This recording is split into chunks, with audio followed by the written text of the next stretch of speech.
Green technology energy क्या कहती है अपने को कि भाई अपने को समझ के आता है कि ग्रीन टेक्नोलॉजी से अपने को ये समझ आता है एनवायरमेंट के लिए बहुत अच्छी के हिसाब से टेक्नोलॉजी है और एक बहुत क्लीन टेक्नोलॉजी है। कोई ऐसा नहीं कि कोई हार्म करती है एनवायरमेंट को। ओके, क्या लिखा है? It is a technology that is environmental friendly develop and use in such a way so that it does not disturb environment and conserves natural resources. कहा मैंने कि भाई अपने मीन्स एनवायरनमेंट को बिना हार्म किए हुए कोई एनर्जी यूज़ करना एनवायरनमेंट को हार्म नहीं करते ऐसा। It is also known as environmental technology and clean technology. उसको एनवायरमेंटल टेक्नोलॉजी क्लीन टेक्नोलॉजी भी बोलते हैं। Green technology is a system that uses innovative methods to create an environmental friendly product. जो green technology है वो ऐसा एक system है जो इनोवेटिव मेथड ढूंढता है ग्रीन टेक्नोलॉजी फाइंड करने का। अब अपने को इससे हम लोग क्या समझ सकते हैं? जैसे सोलर पैनल एक सबसे बेस्ट ग्रीन टेक्नोलॉजी का एग्जांपल है कि मीन्स लाइट एनर्जी से एनर्जी फॉर्म करता है। It uses renewable nature resources that never deplete so future generation can benefit. वो कह रहा है इसकी वजह से रिन्यूएबल नेचर रिसोर्स कभी ऐसा नहीं ख़त्म हो जाते हैं तो कि फ्यूचर जनरेशन यूज़ ही ना कर पाए। जैसे 1 लीटर डीजल में अपने 20 किलोमीटर गाड़ी चला पाते, तो क्या बोलते हैं वो लोग शायद तक कुछ इनोवेशन करके 40 किलोमीटर चला पाए। It can effectively change waste patterns and production so that it won't harm the planet।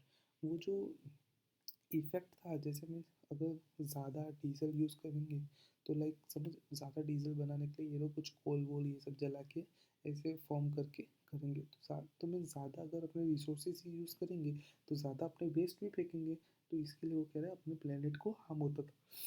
Renewable energy was defined clearly। Renewable energy was developed and utilized by new technology and materials। जो renewable energy था वो clearly define कर दिया गया है और renewable energy है वो एकदम मस्त अच्छे से यूज़ होता है और नई नई टेक्निक्स की मदद से यूज़ होता है। Renewable energy differs from fossil fuel. कह रहा है कि भाई जो ये जो फॉसिल एनर्जी है उससे बहुत अलग है। ये एक सस्टेनेबल डेवलपमेंट है जो मीन्स एनवायरनमेंट के लिए बहुत अच्छा है। सम लीडिंग ग्रीन टेक्नोलॉजीज, अब सबसे क्या है, मैं एग्जांपल दे रहा था सोलर का, इधर बहुत सारे एग्जांपल है। Solar, wind, small hydro, biomass, waste to energy etcetera ऐसा। दिस रिन्यूएबल और green technology helps meet present energy requirements without compromising.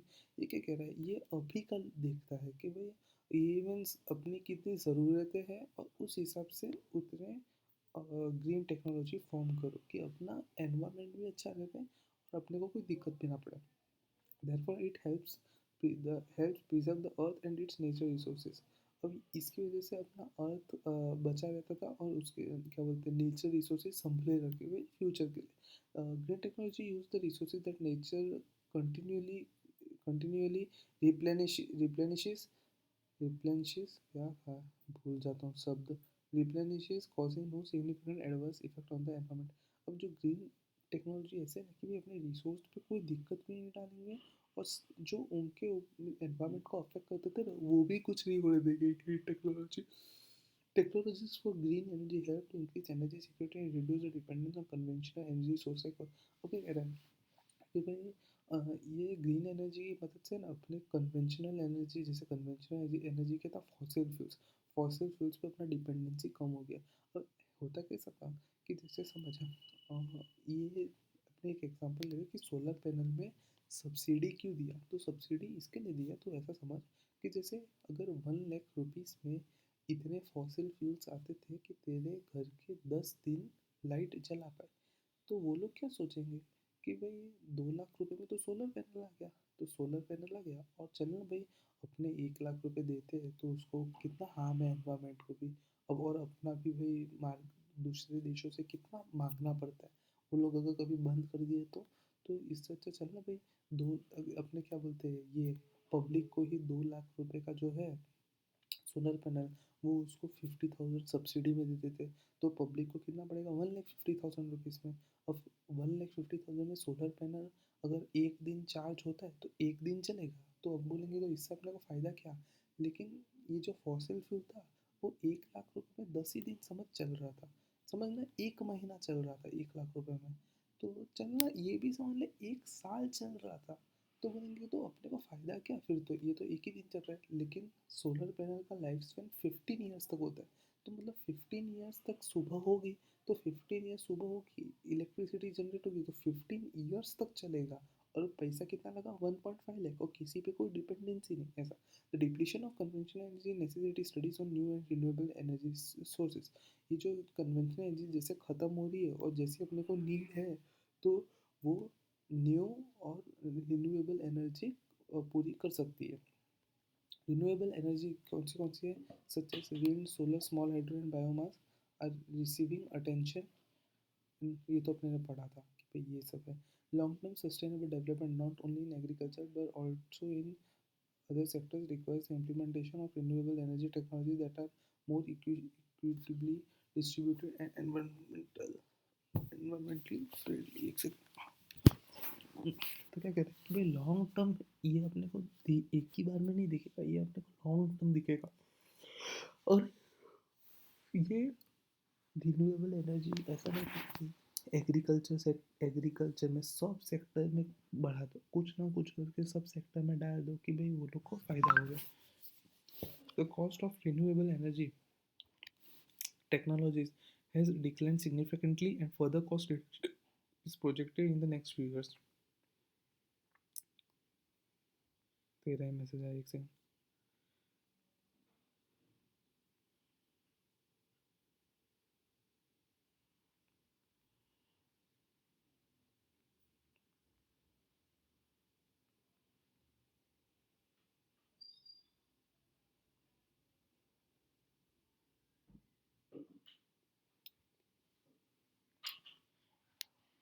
क्या कह रहा है आगे के सालों में कॉस्ट मीन्स इसका जैसे सोलर पैनल का कॉस्ट 2 लाख रुपीज़ लगता है बनने का, तो 1.5 लाख में ही बन जाएगा। तो आगे जाके इसका पैसा भी घटेगा क्योंकि ज़्यादा लॉट में बनेगा, तो लॉट में बनेगा तो पैसा कम लगेगा। सोर्सेज ऑफ रिन्यूएबल एनर्जी, और सोर्स क्या है रिन्यूएबल एनर्जी का, तो नाम लिए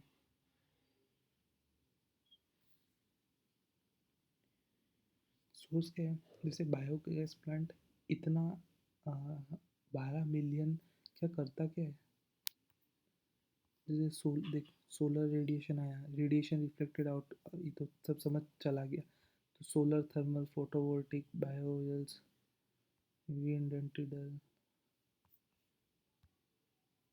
क्या है, देख लेना एक बार ये अप्रोक्सीमेट पोटेंशियल इन इंडिया।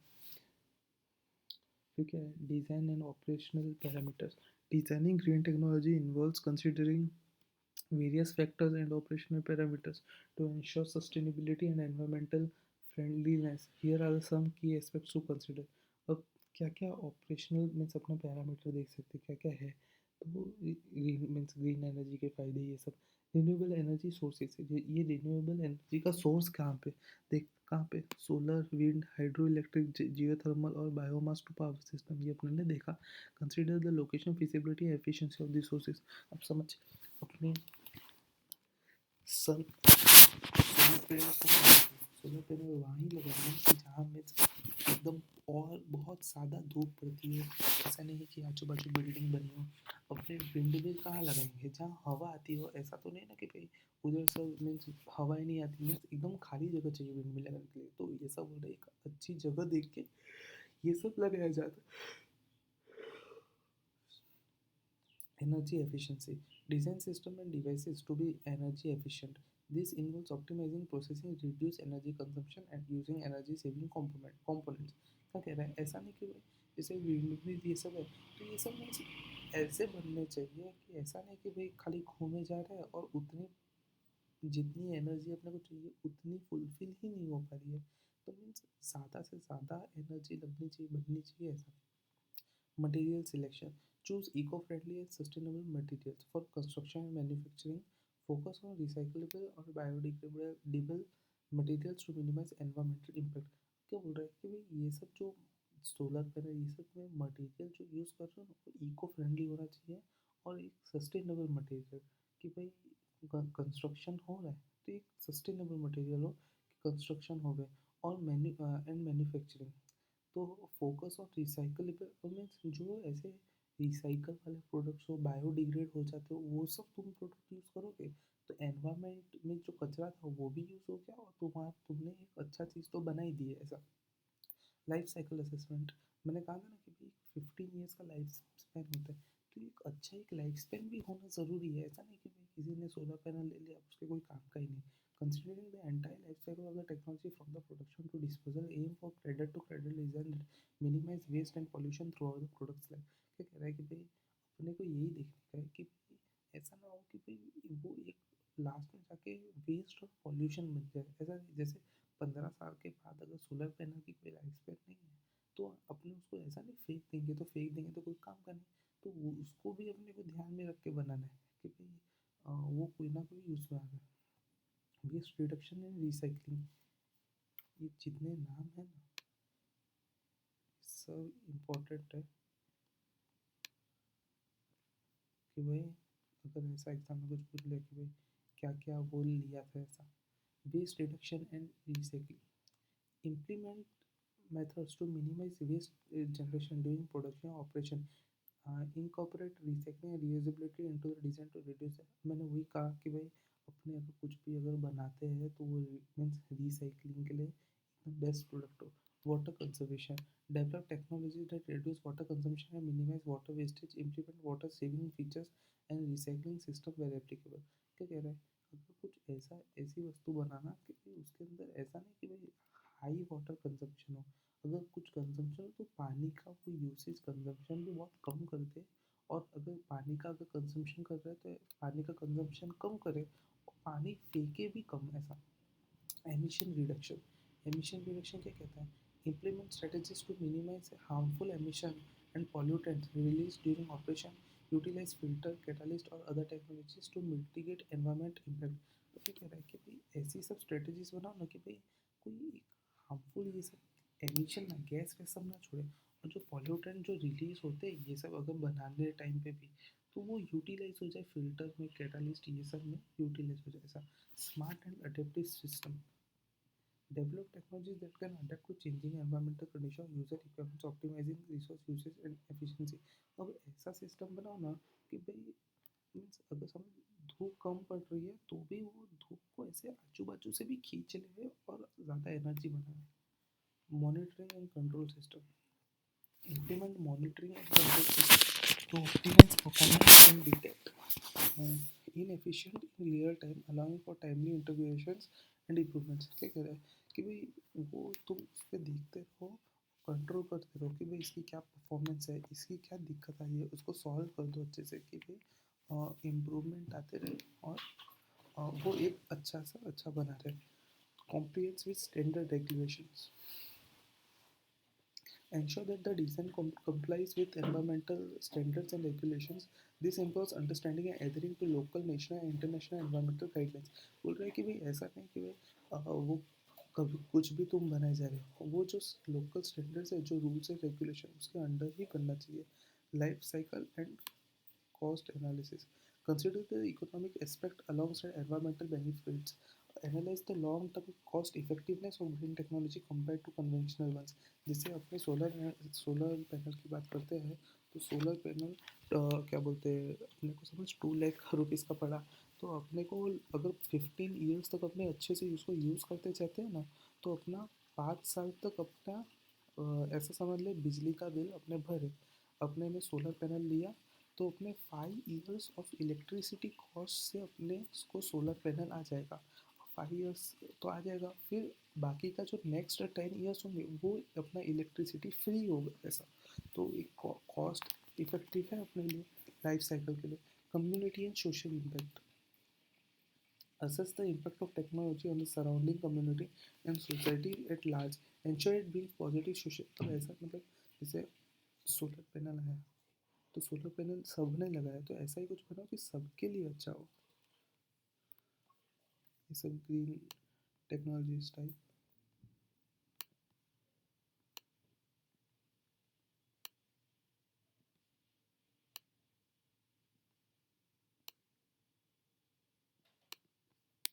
सबसे पहला आता है solar energy.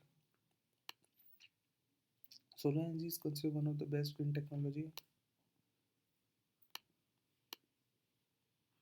It is environmentally advantageous relative to any other conventional technology as its sunlight and unlimited resource source does not deplete natural resources and does not cause। क्या कह रहा है कि भाई ये कोई एनवायरनमेंट को हार्म भी नहीं करता, कोई नेचुरल रिसोर्स भी यूज़ नहीं करता, और क्या बोलते हैं सब सनलाइट की मदद से काम कर लेता है। Developing nations invest significantly to increase regional और national energy independence and diversify and secure the energy supply. Developed जैसे यूएस डेवलप्ड नेशन है और इंडिया डेवलपिंग है, तो सब के सब नेशन ये सोलर एनर्जी पे इन्वेस्ट कर रहे हैं। Solar energy can be exploited through the solar thermal and solar photovoltaic routes. ये जो सोलर एनर्जी है वो भी एक बार ख़त्म शायद तक हो सकता है सोलर थर्मल की वजह से और सोलर वोल्टिक फोटो वोल्टिक की वजह से, क्योंकि भी शायद तक वो ज़्यादा एनर्जी प्रोवाइड करते हो। क्या लिखा है solar photovoltaic technology. Solar PV technology convert sunlight to energy.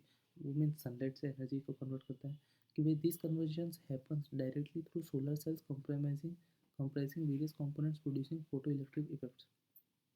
ये सोलर सेल्स की मदद से हो जाता है, जो कंप्रेस कर देते हैं जो फोटो इलेक्ट्रिक इफेक्ट्स होते हैं शायद तक कम कर देते हैं, ऐसा कुछ।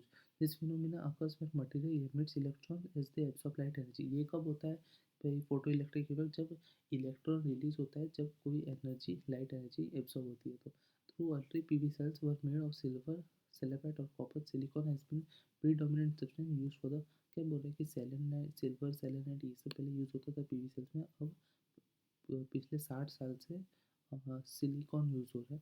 Solar cells produce DC power which fluctuates based on the sun's intensity. Solar cell से वो डीसी पावर बनाता है जो जितनी सनलाइट आएगी उस हिसाब से बनाएंगे वो लोग ऐसा। ठीक है, लिखा है solar energy active application. Application पैसे देख घर वर है ना सब देख ऐसे ऐसे जैसे समझ डेजर्ट है तो डेजर्ट में ज़्यादा सोलर पावर डाल देंगे तो उधर तो कितनी धूप आती है तो कितना मस्त हो जाएगा ऐसा। सोलर कुकर सोलर जैसे सब गीजर आते हैं, ये सब सोलर पैनल है बड़े बड़े कंपनियों में।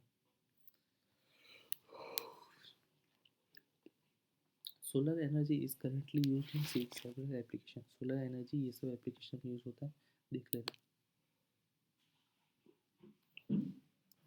इसके प्रॉस क्या इसके कॉन्स क्या। प्रॉस ये है कि भाई फ़ायदे और नुकसान। ये पहले तो क्लीन एनर्जी है, कोई दिक्कत नहीं। रिन्यूएबल एंड सस्टेनेबल, क्या बोलते हैं कभी भी वापस से यूज़ हो सकते हैं और लंबे टिकते हैं। पावर रिमोट एरियाज, कोई भी जगह लग सकता है, can be install on rooftop, छत पे भी लग सकता है। इलेक्ट्रिसिटी बिल घटा देता है, कहीं भी मिल सकता है। इसकी मेंटेनेंस बहुत कम है और ये एकदम साइलेंटली बनाता है, कोई ऐसे हार्म नहीं करेगा। इसकी खराबी बात क्या है, सबसे इनिशियल कॉस्ट। अगर अपने को लगाना है तो वो एक ही बार में 1 से 2 3 लाख रुपए देने पड़ जाते, तो बहुत महंगा है। सबसे पहला ही बात कि भाई producing power during the day, खाली सुबह के टाइम पे ही पावर बनाता है। सोलर सेल्स इफेक्टिवनेस कि भाई उसका जो इफेक्टिवनेस है वो हर साल मीन्स 14 to 17% ऐसे गिरते जाता है। अभी तो कम है मीन्स अभी टेक्नोलॉजी की वजह से 5-8% ही है, तो 15 साल तक चलता है। लार्ज एरिया फॉर सेटअप, बहुत सारे एरिया चाहिए होते हैं, जैसे तेरे छत पे पूरा छत छत ही घेर लिया होगा ऐसा। एक्सपेंसिव स्टोरेज बैटरीज, अगर इसकी बैटरीज लगाते हो इसको स्टोर करने के लिए तो उसकी बैटरीज बहुत महंगी आती है एनर्जी स्टोर करने के लिए, लेकिन तेरे घर में स्टोर नहीं होती है, डायरेक्ट टॉरेंट पावर के पास जाती है। Wind energy, wind turbines convert the power into the wind into electricity. ये विंड से इलेक्ट्रिसिटी में कन्वर्ट करता है। Wind turbine generate mechanical power bye extracting the kinetic energy in the wind. ये कैसे करता है, काइनेटिक एनर्जी लेता है मतलब हवा से और एनर्जी बनाता है। Today wind turbines commonly use the mechanical power to generate energy. अभी वो मैकेनिकल पावर से इलेक्ट्रिसिटी बनाते हैं। Wind turbines like windmills are mounted on tower to capture energy. Tower पे होते हैं एनर्जी कैप्चर करने के। 100 फीट पे होते हैं और इससे भी ग्राउंड से, और या फिर इससे भी ज़्यादा हो सकते हैं। They can take advantage of the faster and less turbulent wind turbines each the wind's energy with the propeller like blades. Blade जो होते हैं वो कितने लंबे लंबे होते हैं और मीन्स ये हवा को एकदम अच्छे से कैच कर लेते हैं। अगर ज़्यादा तेज़ हवा आएगी तो ये लोग के लिए ज़्यादा अच्छा है। Usually 2 or 3 blades are mounted on shaft to form a rotor. तो क्या बोल रहे हैं, 2 से 3 ब्लेड होते हैं रोटर बनाने के लिए। क्योंकि मैं विंड मिल में क्यों इतना हाईलाइट कर रहा हूँ, क्योंकि सोलर पैनल तेरे घर पे था तो तेरे को उतना ज़्यादा पता था सोलर पैनल पे। विंड मिल ऐसे कुछ कुछ पॉइंट्स होते हैं जो नहीं पता होते। Blade acts much like an airplane wing. ये जो ब्लेड है वो एयरप्लेन विंग जैसा काम करते हैं। When the wind blows a pocket of low pressure air forms on downwind side of the blade. बोल रहा है कि जो एकदम कम हवा होती है ना, वो वो ब्लेड के नीचे की साइड एक्ट करती है और घूमती है ऐसा। तो फिर the force of the lift is actually much much stronger than winds force against the front side of the blade which is called drag. अब क्या बोलते हैं, हवा क्यों नीचे की साइड, क्योंकि ऊपर की साइड नहीं जा सकती। ऊपर की साइड इतना भारी होता है ना कि वो नहीं घुमा सकती, तो नीचे ही काम करना पड़ता है उसको। The combination of lift and drag causes the rotor to spin like a propeller and the turning shaft spins a generator to make electricity. उसकी वजह से एक उतना घूमता रहता है, तो घूमता रहता है तो नीचे एक प्रोपेलर शाफ्ट ये सब लगे होते हैं जो वो भी घूमते हैं और उसके वो घूमने की वजह से इलेक्ट्रिसिटी बनाते हैं। Wind technology is versatile and adaptable. A small standalone wind turbine can provide enough power for a typical household, while groups of large turbines combine to generate utility scale electricity. बोल रहा है, अगर एक windmill है ना, एक windmill, तो वो एक घर को पूरे जिंदगी भर तक वो दे सकता है, क्या बोलते हैं, इलेक्ट्रिसिटी। और अगर बहुत सारे हैं विंडमिल्स तो पूरे गांव को दे देगा। This large array is called, क्योंकि होता कैसा है कि एक विंडमिल घूमता है तो विंडमिल की भी तो कोई हवा होगी, इतना तेज घूम रहा है तो वो भी तो मतलब कितना वो एनर्जी फेंकेगा, मतलब एनर्जी नहीं फेंकता मीन्स कितना हवा वो रिलीज करेगा। तो दूसरे लोग भी तो क्या बोलते हैं, दूसरे विंडमिल्स उस विंडमिल की वजह से ही चल जाते हैं कि भाई इतना तेजी से ही घूम रहा है तो वो भी घूमने लग जाते हैं ऐसा।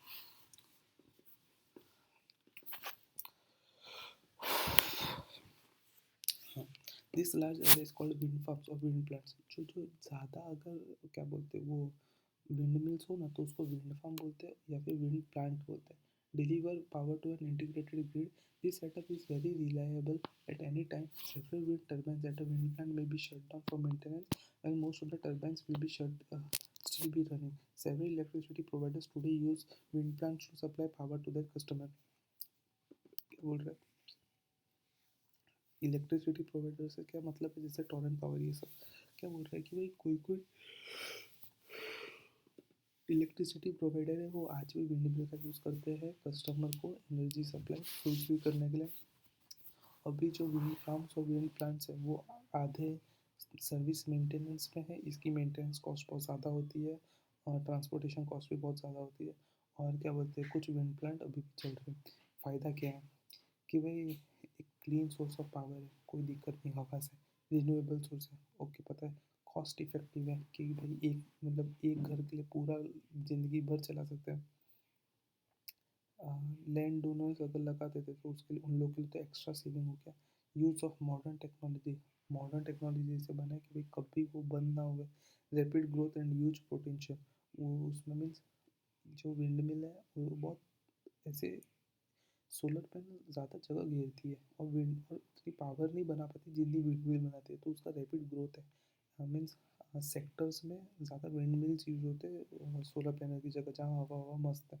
Can be built on existing farms, किसी के पास बहुत ज़्यादा खेत है तो वो सब वो भी लगा सकते हैं। खराब क्या है, विंड रिलायबिलिटी, कभी हवा चली कभी नहीं चली। थ्रेट टू वाइल्ड लाइफ, कि भाई मीन्स वाइल्ड लाइफ मीन्स कोई अगर कोई हानि नहीं पहुँचा दिया, समझना। जैसे ईगल ईगल आके कभी कुछ उस पर कुछ ना दिक्कत ना हो। इसका नॉइज़ एंड विजुअल पॉल्यूशन, ये क्या बोलते हैं, जब घूमता है तो बहुत आवाज़ करता है कि फैन टाइप घूमेगा ना ऐसा।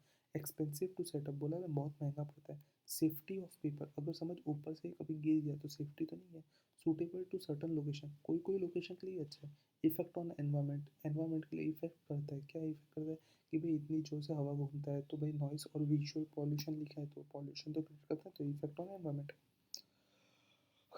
कितना बाकी है तो 2 3 4 5 एक तरफ से जितना पड़ा है उतना और बाकी है। अब tidal energy, tide let the alternate rising and falling of the surface water of the ocean seas that generally occur twice each day are result of the gravitational pull of the moon and the sun।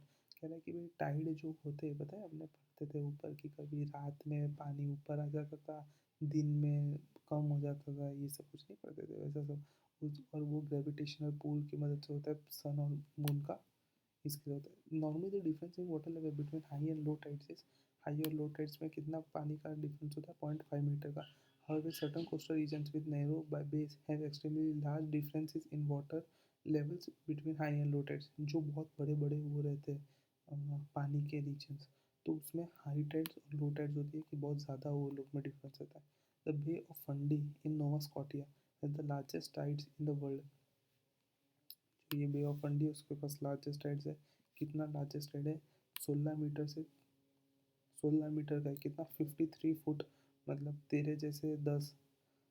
Difference between high and low tides by building a dam across a bay it is possible to harness the energy of। अब इतने बड़े बड़े tides आते हैं तो अगर उधर अपने वो कर देगा, क्या बोलते हैं, हाँ ये डैम्स बना देगा और डैम्स के नीचे वही प्रोपेलर सिस्टम लगा देगा, तो पानी जैसे ही गिरेगा उधर से तो कितना सारा इलेक्ट्रिसिटी फॉर्म करे।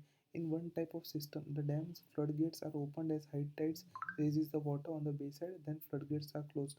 बोल रहे जैसे ही वो हाई टाइड्स आ गए तो पानी आ रहा है तो डैम्स खोल दो, तो डैम्स खुल जाएंगे तो क्या बोलते हैं अपने इधर एनर्जी जनरेट होगी।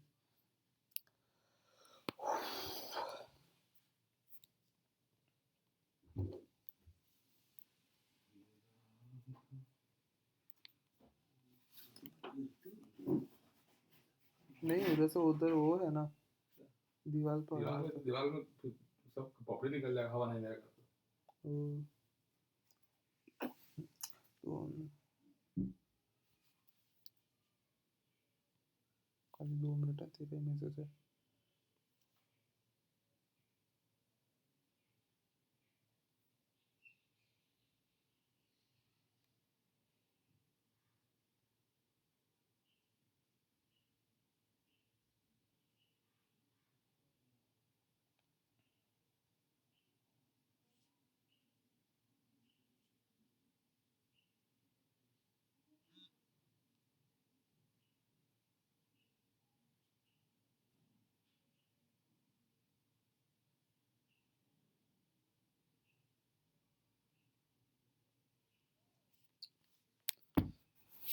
In one type of system, the dam's floodgates are opened as high tide raises the water on the bay side, then floodgates are closed। क्या बोल रहा है कि भाई अगर ये ऐसा एक सिस्टम है कि भाई जब डैम फ्लड्स के ओपन, जब हाई टाइड आई तो ओपन कर दो और देन बंद कर दो। As high tides falls water flowing back out the ocean over the dam spillway is used to turn the turbine and generate electricity. जैसे ही इतना सारा पानी ये समझ ये हाई टाइड्स आ रही है, हाई टाइड्स आ रही है और अपने ने समझ इतना बड़ा डैम बना दिया, इतना बड़ा डैम बनाया है। अरे ये क्या हो गया? अपने ने ये समझ इतना बड़ा डैम बनाया है। अब डैम है तो ये रोकेगा। अब इधर तक गेट्स होते हैं डैम्स के, इधर तक डैम के गेट कि भाई और इधर से ऐसे पानी फेंक सकता है वो लोग, तो फेंक सकते हैं। तो ये लोग क्या करते हैं सब, नॉर्मल में इतना रिवर का वो रहता है पानी। अब लेकिन हाई टाइड्स है तो हाई टाइड्स का इतना पानी रहता था, तो हाई टाइड्स क्या मतलब इतना वो करेगी कि हाँ भाई चलो, तो इतनी ऊंचाई आया, इतना ऊंचाई आया तो इतना ज़्यादा पानी भी बढ़ा। 53 फुट मतलब इतना बढ़ गया, तो इतना बढ़ गया मतलब इतना ज़्यादा पानी है। तो इतना ज़्यादा पानी है तो क्या करेंगे ये लोग कि भाई ये पानी जो है वो ये डैम बंद रखते। अब जैसे ही डैम खोलेंगे तो इधर ये लोगों ने एक सिस्टम लगा के रखा है, चक्का जैसे घूमता है, वो घूमता है घूमता है घूमता है, जैसे ये समझ फैन है, समझिए फैन है। तो ये फैन है तो ये घूमेगा घूमेगा घूमेगा। अब इधर से पानी पानी डाला, अब इधर पड़ता है तो ये ऐसे घूमेगा ना,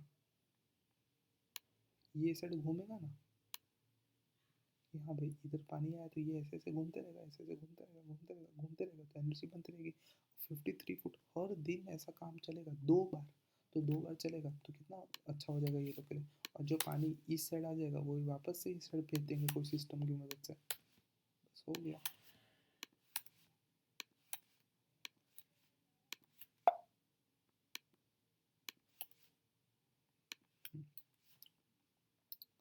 this floodgates हो गया. As the tide falls, uh, water flowing back out the ocean over the dam spillway is used to turbine and generate electricity. बोला turbine होता है to generate electricity.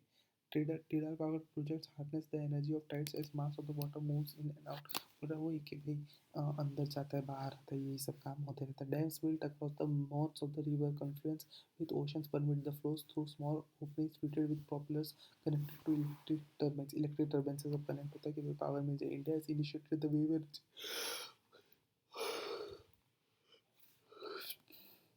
उन्होंने फिशिंग हार्बर त्रिवेंद्रम में एक वेव एनर्जी प्रोजेक्ट बनाया है. ऐसा ही एक प्रोजेक्ट जो tidal पावर से एनर्जी कर पाए. tidal power has been used in a limited extent over several centuries, but only recently has an significant effort been put forth for realizing its vast potential. पहले इतना नहीं मानते थे कि भाई इतना कौन खर्चा करे, डैम बनाओ, डैम कभी टूट जाए ये सब, तो भाई टूट जाएगा तो भाई कितना खर्चा है, ऐसा सब नहीं सोचते. बट अभी इतनी एनर्जी की रिक्वायरमेंट है तो लोग सोच रहे हैं कि बनाओ. The world's first large-scale tidal power plant was the Rance Tidal. ये सबसे बड़ा था फ्रांस में. Tidal stream generators. अब क्या होता है tidal stream generators? क्या होता है? Some tidal generators can be built into structures of existing bridges or an entirely submerged, thus avoiding concerns over impact on the natural landscape. Means ये सब पानी ये सब में एकदम अंदर तक गढ़े हो कि भाई सब कोई दिक्कत ना दे वैसा. Tidal barrage. When using tidal barrages to generate power, the potential energy from tide is seized through the strategic placement of specialized dams. अब ये अपने tidal barrages यूज़ करेंगे तो जो हाई टाइड लो टाइड है वो सी मतलब कम हो गई ये इस डैम्स की मदद से. ऐसा when the sea level rises and the tide begins to come in, the temporary increase in the tidal power is channeled into a large basin period. This energy is then converted into mechanical energy. वही बोल रहे हैं कि भाई अगर समझ large high Tide है तो वही अपने उसको पोटेंशियल एनर्जी उसके पास होती है तो अपने डैम है उसको ओपन करके एनर्जी फॉर्म कर देते तो वही एनर्जी अपने काम में आता है. फ़ायदे क्या है, नुकसान क्या है? पहले तो रिन्यूएबल है वो तो अपने पढ़ रहे थे वही होगा. कोई पॉल्यूशन नहीं कंट्री वो करता है. प्रोड्यूस 24 आवर्स अ डे 365 24 घंटे काम करता है क्योंकि भाई वो इतना हाई टाइड आया तो उतना पानी धीरे धीरे वो लोग फेंकते हैं तो 24 आवर्स अ डे और पूरे साल काम करता है. Peak output coincides with peak energy demand. कभी कभी मतलब आउटपुट एकदम पीक आता है तो मीन्स एनर्जी डिमांड भी पीक होती है तो मीन्स जैसे समझ हाई टाइड से है तो उस टाइम पे पीक आउटपुट ऐसा कुछ कहना चाह रहा होगा तो एकदम ज़्यादा बना. Not yet economical feasible. बहुत महंगा है. Problems with transportation. बहुत ट्रांसपोर्टेशन में भी इतना सब भारी भारी कैसे लेके जाते हैं. Technology not developed. ज़्यादा से ज़्यादा पावर कंज्यूम करने के लिए टेक्नोलॉजी भी अभी तक अच्छे से बनी नहीं है. Hydro power energy. Hydro power energy flowing water creates energy that can be captured and turned into electricity. This is called जो पानी जो बह रहा है वो बहने वाले पानी से भी इलेक्ट्रिसिटी बनाने बोलता है. The most common type of hydro electric power plant uses a dam on river to store water as a reservoir. कहा ना कि डैम में पानी बचा के रखो कि वही पानी से बार बार वो एनर्जी जनरेट करो. Water reserve release from the reservoir flows through a turbine. बोला ना टर्बाइन घूमता है और इलेक्ट्रिसिटी बनाता है. But hydro electric power does not necessary required a large dam. जो हाइड्रो इलेक्ट्रिक पावर है वो लार्ज डैम को नहीं चाहिए. Some hydro electric power plant just use small canal. छोटे छोटे कैनल्स में भी लग सकता है और जो नदियाँ छोटी छोटी है उधर भी लग सकता है कि उसकी वजह से एनर्जी फ्लो हो गए जैसे साबरमती ये सब में कह रहे हैं. Another type of hydro electric power plant called pumped storage plant. कह रहा है पम्प्ड स्टोरेज प्लांट उसको कहते हैं. एक अलग टाइप का है वो पढ़ते क्या है. Can even store power. ये पावर भी स्टोर कर सकता है. Power is send from power grid to electric generator. ये क्या बोल रहे हैं कि भाई पावर ग्रिड से जो जनरेटर्स होते हैं ये सब जो पंप उधर से भेज सकते हैं. ये तो एनर्जी लेने वाली बात कर दिया. Generation then spin the turbines backward which causes the turbine to pump water from a river or lower reservoir to an upper reservoir where the power is stored. क्या बोल रहे हैं कि अगर समझ लोअर रिजर्वायर मतलब नीचे अगर पानी है लेकिन ऊपर के डैम में पानी नहीं है तो नीचे से ऊपर भी भेज सकता है. और ये क्या करता है कि भाई नीचे से ऊपर भेज रहा है तो एक प्रेशर से भेज रहा है तो प्रेशर से भेजा तो एक उधर भी टरबाइन लगा दिया.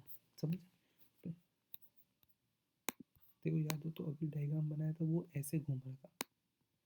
ये एंगल में घूम रहा था, इधर से आया और ऐसे घूम रहा था, ऐसे ऐसे घूम रहा था, ऐसे ऐसे। बट अब क्या कह रहा है कि समझ, उसने उधर पानी लगा दिया, मतलब पानी ऊपर की साइड भेज, ऊपर की साइड भेज रहा है, तो अब वो समझ ऐसे घूमेगा। अब ऐसे घूमेगा तो पावर तो लग रहा है पानी को भेजने में, लेकिन वो भी तो घूम रहा है। तो मतलब क्या बोलते हैं, एक दूसरा भी तो सिस्टम लगा दिया घूमने के लिए, तो पावर सेव भी हो रहा है ऐसा। To use the power, the water is released from the upper reservoir and backs down. अब क्या करेंगे कि भाई वापस से ऊपर पानी चला गया तो नीचे भेजो, तो नीचे भेजो तो और एनर्जी जनरेट होगी। दिस स्पिन्स द टर्बाइन, क्योंकि नीचे पानी भेज रहे हैं तो समझ, एक बार छींटे पड़े तो दो बार, तीन बार, चार बार, पांच बार घूमता है। पानी पड़ते रहे तो कितना तेजी से घूमता रहता है, घूमता रहता है, घूमता रहता है, घूमता रहता है। Today's the largest use of hydropower is for a dam that can use the falling water to make electricity. पानी गिरता है तो इलेक्ट्रिसिटी बनता है। फ़ायदे क्या है, नुकसान क्या है? पहले तो क्लीन सोर्स ऑफ पावर है, पता है, रिन्यूएबल, ये भी पता है। सस्ता है, डेवलपमेंट में कंट्रीब्यूट करता है। क्या बोलते हैं, हीट क्रिएशन में अपॉर्चुनिटी है, पता नहीं क्या चला है। और fundamental vehicle for sustainable development. नुकसान, एनवायरनमेंट को हार्म करता है, थोड़ा महंगा है, लेकिन एनर्जी बनाने की सबसे सस्ता है। ये कॉन्फ्लिक्ट कर सकता है क्योंकि उन्हें डैम बनाना पड़ेगा, डैम से पानी, तो भी तुमने डैम क्यों बना दिया ऐसा।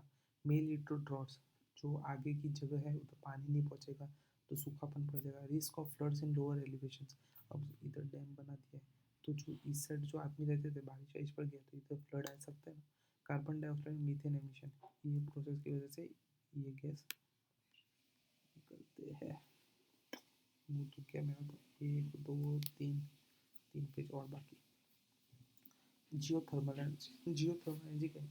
जियो और thermal heat energy is an enormous under use heat and resource that is clean, reliable, बहुत अच्छा है। इतने से ये पता चला। Earth heat energy can be use directly और कन्वर्टेड इनटू इलेक्ट्रिसिटी, जो अर्थ की जो हीट एनर्जी है वो डायरेक्ट अपने कन्वर्ट कर सकते हैं इलेक्ट्रिसिटी में, गर्माहट। This type of energy is obtained by typing the heat of the earth which is mostly in the form of hot water and steam. ये क्या है कि भाई गर्म पानी या फिर स्टीम की वजह से अपने यूज़ कर सकते हैं। Various technology are use to get to the heat under the earth surface at different depths. अंदर अंदर से ये लोग खुद के एनर्जी निकाल सकते हैं, ऐसी टेक्नोलॉजी हो गई है। Based on geology criteria, several geothermal systems may be defined. Example, hydrothermal convection system, hot igneous system and geopress system. ये सब सिस्टम यूज होते हैं जियोथर्मल सिस्टम बनाने के लिए। In some areas of the planet geothermal energy is closer to the surface and therefore easier to harness. कि भाई ये सब जो एरिया है उधर जियोथर्मल एनर्जी बनाना ईजी है, और क्या बोलते हैं, इजीली वो बन सकते हैं। Several metres under the earth surface the temperature is between 10 degree to 16 degree Celsius. जो मीन्स क्या होता है, बहुत गर्म गर्म है, जैसे लावा है ना, तो गर्म पानी है तो 10 से 16 डिग्री सेल्सियस, क्या बोलते हैं, ठंडी में भी 10 से 16 डिग्री रहता है। तो this heat can be brought to buildings with pipes. अब ये जो गर्माहट है वो ऊपर तक ला सकते हैं पाइप की मदद से। Direct geothermal energy, direct geothermal energy can be accessed in areas where hot springs और geothermal reservoirs are near the surface of the earth. जो मीन्स गर्माहट, हॉट स्प्रिंग वो पास है किसके, अर्थ के। ऐसा मीन्स ऐसा नहीं बहुत खोदना पड़े, ऐसा नहीं।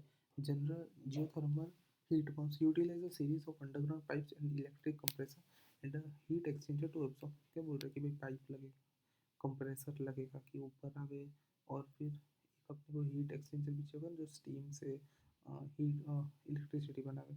Geothermal power plants also harness the heat of the earth through hot water and steam। in these plants heat is used to generate electricity।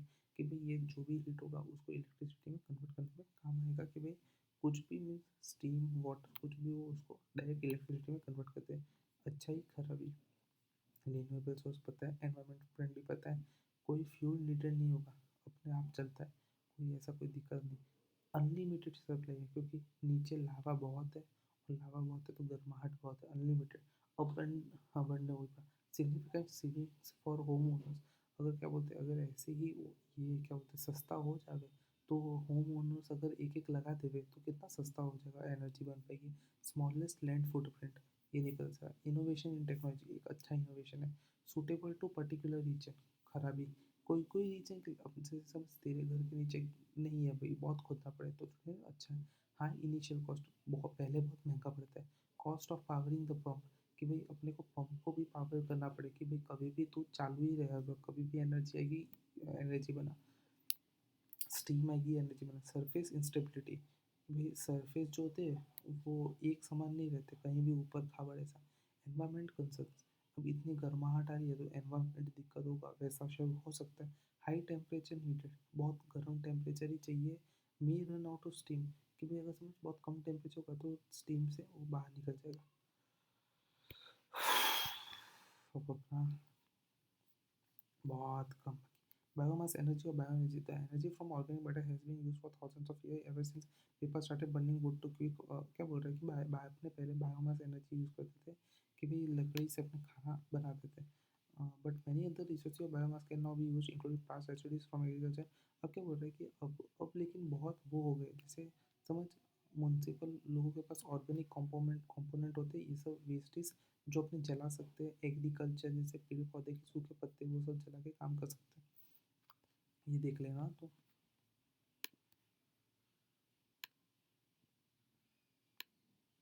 ये वाला देख लेना। Even the furnaces from landfills can be used as a biomass energy resources। जो furnaces मतलब कैसे, भट्टी भट्टी मतलब इसमें सोना पिघलाने के लिए, तांबा पिघलाने के लिए, तो तांबा आयरन, कॉपर की बात नहीं कर, तांबा कॉपर होता है लेकिन मैं आयरन की बात कर रहा हूँ, लोखंड की ये सब। The use of biomass energy has the potential to significantly reduce our greenhouse gas emission। जो बायोमास एनर्जी है वो हिम्मत रखता है ग्रीन हाउस गैस एमिशन कम करने की। Biomass generates about the same amount of carbon dioxide as fossil fuels, but every time a new plant grows, carbon dioxide is actually removed from the atmosphere। क्या बोल रहा है कि भाई biomass जो है वो जनरेट और सेम अमाउंट ऑफ, क्या बोलते हैं, कार्बन डाइऑक्साइड फॉसिल फ्यूल के जैसे ही उगाते हैं। बट बायोमास क्या कहता है कि भाई अपने तो पेड़ पौधे के सूखे पत्ते से लाया ना, तो पेड़ पौधा तो वापस उगेगा तो क्या बोलते हैं कार्बन डाइऑक्साइड वापस ले लेगा, लेकिन फॉसिल फ्यूल कार्बन डाइऑक्साइड खाली दे रहा है, कुछ वो सुविधा नहीं दे रहा है।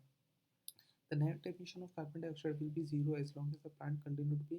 बोल रहे कि कार्बन डाइऑक्साइड पहले बना उसकी वजह से तो प्लांट वापस ले रहा है, तो ये एक जीरो कार्बन डाइऑक्साइड एमिशन वाला बना।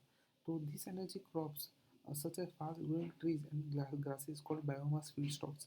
तो क्या कह रहा है कि ऐसे में सूखे पत्ते, जैसे समझ कोई पेड़ है बहुत जल्दी उगता है, बहुत जल्दी उगता है, तो उसके अगर सूखे पत्ते होंगे तो अपने ज़्यादा एनर्जी भी प्रोड्यूस कर पाएंगे, क्योंकि हर दिन वो समझ सूखे पत्ते रिलीज करे और उतने ही पत्ते ग्रो भी कर ले, तो कितना अच्छा है अपने लिए। हाँ sir, the use of the energy crops such as the use of biomass feedstocks can also helps in increase profits for the agriculture industry। अब ये समझ ऐसे वो ही पेड़ की खेती करे कोई कोई एग्रीकल्चर वाले मीन्स फार्मर्स, तो सूखे पत्ते बेचे कितने पैसे कमावे ऐसा। Biofuels are the products of conversion of biomass into liquid fuels. ये बायोमास से लिक्विड फ्यूल्स में कन्वर्ट करता है। Unlike other renewable energy sources, biomass can be converted directly into liquid fuels, biofuels for transportation. ये क्या है मतलब, जैसे ही आया, जैसे समझ एक डीजल है तो डीजल डायरेक्टली डीजल में अपने कर सकते हैं, खाली रिफाइन होकर अपने को मिलना है, तो कार्स ट्रक्स बस ये सब में काम आ सकता है। The two most common types of biofuels are ethanol और बायोडीजल। बोला ना, इथेनॉल और बायोडीजल सबसे कॉमन बायोफ्यूल्स है। By power, it is obtained by burning biomass directly or converting it into a gaseous fuel or confining gasification anaerobic digestion। क्या बोल रहा है कि ये जो बायो पावर है ना, वो पहले कोई बायो फ्यूल कुछ भी मिलता है उसको पहले जलाओ, उसको गैसेस बनाओ, ऐसा सब करके ये सब प्रोसेस के थ्रू अपने को फ्यूल मिलता है ऐसा। Most of the power bio power plants in the world use direct fire system. They burn bio energy feedstock oil to generate electricity. But जो सबसे most of bio power plant है ना, वो क्या है कि बोलते हैं हमको डायरेक्ट फायर सिस्टम दो, कि भाई ये सब माथामारी करने की जरूरत है, डायरेक्ट हम काम करें। Gasification system use high temperature and oxygen starved environment to convert biomass into a gas. क्या कह रहा है कि ये जो गैसिफिकेशन जो जला के करने का होता है, वो लोग को हाई टेम्परेचर चाहिए होता है और ऑक्सीजन ज़्यादा चाहिए होता है, क्योंकि हाई टेम्परेचर मतलब आग ज़्यादा लगना तो ऑक्सीजन ज़्यादा, ऐसे याद रखो, तो कि भाई वो बायोमास को गैस में कन्वर्ट कर पाए।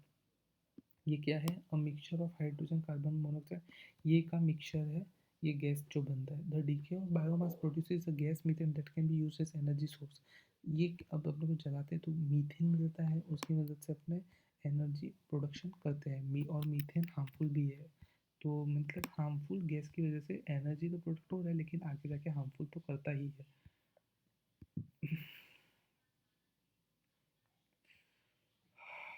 Methane can be used as energy source in many ways. Most facilities burn it in an boiler to produce steam for electric. क्या करते हैं भाई, मीथेन होता है उसको भाई भट्टी में जला दिया, समझ आएगा, बॉयलर में, तो वो स्टीम के थ्रू निकलता है और इलेक्ट्रिसिटी बनता है। फ़ायदे नुकसान, रिन्यूएबल सोर्स है पता है, डिपेंडेंसी मतलब फॉसिल फ्यूल पे कम डिपेंडेंसी, मीथेन तो भाई काऊ डंग से भी मिल जाता है। कार्बन न्यूट्रल, कार्बन बहुत कम एमिट करता है, क्योंकि कार्बन क्यों एमिट करेगा वो, कि भाई मीथेन गैस ही एमिट कर रहा है, वाइडली अवेलेबल कहीं भी मिल जाता है। बहुत सारे यूज़ में अपने काम कर सकते हैं। वेस्ट कम फेंकता है, not totally clean when burned. अगर ये पूरा क्लीन नहीं है क्योंकि मीथेन गैस तो निकल ही रहा है। कैन लीड टू डिफॉरेस्टेशन, कि भाई डिफॉरेस्टेशन में काम मतलब पेड़ से काट काट दो ऐसा। इनएफिशिएंट, बहुत कमी है इसकी। इसकी जो ये सब प्लांट है, ये सब मतलब स्टीम बॉयलर ये सब, तो बहुत ज़्यादा स्पेस लेते हैं और बहुत महंगा है। इंडिया सिनारियो क्या था 2022 तक, अपना इंडिया का सिनारियो क्या था? India stands fourth globally in renewable energy install capacity, fourth in wind capacity and fourth in solar power. मतलब अपने सबसे ज़्यादा थे एनर्जी बनाने में, विंड पावर बनाने में और सोलर पावर बनाने में। जो अच्छी बातें होगी वही बताया जाएगा, कोई ऐसा नहीं बताया। और हाइड्रो, इसमें लार्ज हाइड्रो भी गिन गया। Generation from non fossil fuels and sources is, non fossil fuels से अपने कितने बनाते थे? 42.26%, 42.26% of the total install generation capacity in the country. अपने 42.26% तो नॉन फॉसिल फ्यूल से ही बना देते थे, मतलब सोलर पावर यही सबसे बना देते थे। एज ऑफ 31/10/2022, 31/10/2022 का डेटा है। 56 solar parks were section with cumulative capacity. बोला कि 56 सोलर पार्क्स, 56 सोलर पार्क्स क्या, कि भाई ये 14 स्टेट्स में 56 सोलर पार्क्स, मतलब बहुत सारे एक ही जगह पे अगर बहुत सारे अगर सोलर पैनल होते हैं तो उसको सोलर पार्क्स बोलते हैं। और ये कितना एनर्जी बनाएगा? तो 39.28 गीगा वॉट एनर्जी, बहुत ज़्यादा बनाता है ऐसा। नेशनल पोर्टल, ये जो नेशनल पोर्टल है वो develop for a residential consumer for any part of the country to apply for rooftop solar. अगर किसी को भी घर के ऊपर सोलर लगाना है तो ये गवर्नमेंट की वेबसाइट है, इस पे जाके आप गवर्नमेंट से आप लगा सकते हो सोलर पैनल। और total capacity addition of 1761 megawatt of wind energy was achieve during 2022 के मिड तक, नहीं मिड तक नहीं, 2000 जनवरी से अक्टूबर 2022 तक 1761 1761.28 मेगावाट एनर्जी विंड एनर्जी ने ही कंट्रीब्यूट कर दिया। Ministry issues scheme guidelines for implementing the production link initiative scheme for national programme on high. क्या बोला है कि भाई ये जो national programme high efficiency solar PV modules है ना, उसमें 19,500 करोड़ खर्चे हुए। मतलब समझ, 2 लाख का सोलर पैनल है उसको 50,000 सब्सिडी देने में, तो ऐसे करते करते 19,500 करोड़ का वो बजट रखा कि हम सब्सिडी देंगे तो लोग ज़्यादा इलेक्ट्रिसिटी उगाएंगे। तो prime minister Shri Narendra Modi dedicates to the nation India first battery storage and solar power based Suryagram Modhera in Gujarat. बोल रहा है कि भाई जो नरेंद्र मोदी है, तो उन्होंने क्या किया, पूरा ही कर देता हूँ ना। उन्होंने क्या किया कि भाई सबसे पहला बैटरी बनाया, कि भाई जो एनर्जी तुम बना रहे हो वो स्टोर भी हो जाए। और उनको बहुत वो दिया, उन्होंने नहीं बनाया, और उसने बहुत वो दिया कि भाई तुम ऐसे तुम करो, सब्सिडी सब दी, बस अपना चैप्टर ये खत्म।